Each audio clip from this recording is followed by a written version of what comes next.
به نام خدا. دوستان عزیز سلام. در این ویدیو میخوام نحوه تعویض باتری ریموت KMC A5 رو آموزش بدم.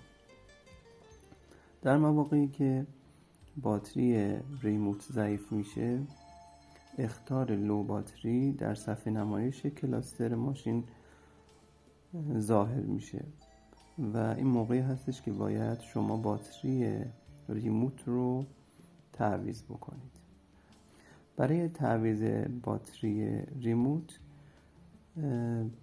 باید به این ترتیب عمل بکنید که اگر به پشت ریموت نگاه بکنید میبینید که در این قسمت یک فرو رفتگی یا یک شیار وجود داره که شما برای این در واقع برداشتن این قاب پشتی که دقیقاً باتری زیر این قاب قرار داره نیاز به یک پیشگوشتی دو سوی باریک دارید.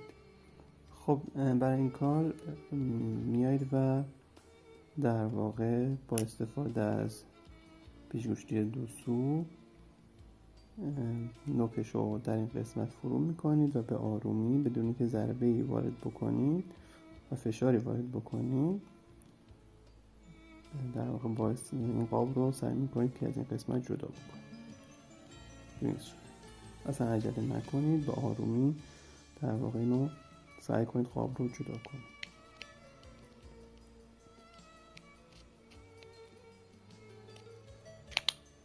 خب من این قاب رو جدا کردم. همونطور که می‌بینید باتری در این قسمت قرار گرفته.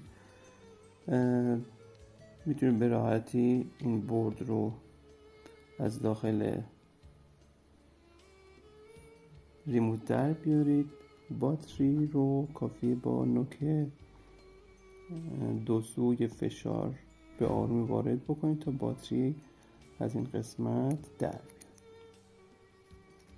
به این صورت.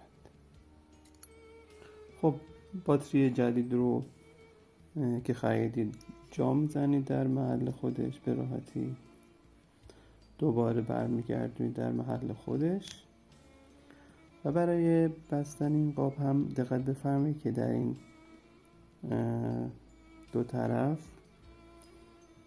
در واقع سری زوائد داره که اول باید اینا رو در مکان خودش جا بدید و بعد به آرومی قاب رو در محل خودش قرار بدید. به این صورت.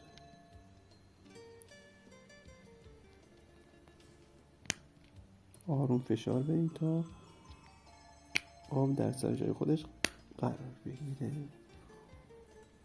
خب امیدوارم که این آموزش براتون مفید باشه.